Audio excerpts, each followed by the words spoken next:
দেখো ভাই,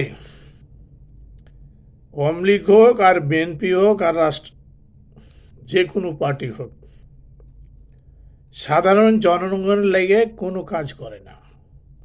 আপনারা ক্ষমতায় মারামারি করছেন, পিটাপিটি করছেন। এর সব জোরে, এর যত কিছু হচ্ছে আমাদের দোষে। কেনে আমাদের যে একটা ভোট কোটি কোটি টাকা দাম, তো আমরা যে যাকে ভোট দিই 5 বছরের হিসাব কেনে নিই না। যেদিন আপনি হিসাব নিতে শুরু করবেন না, আপনার দেশে যত রকমের মারপিট আছে সব বন্ধ করতে পারেন। দায়টা হলো ভোটাররা। কেনে এই ভোটাররা ঘুষ খায় আর ভোট দেয়, আর সাধারণ ছাত্ররাকে হত্যা করে, সাধারণ মানুষকে হত্যা করে। কেনে 5 বছরে হিসাব না দিলে আপনার কী দশা হবে? অর্থনীতি ধ্বংস হবে,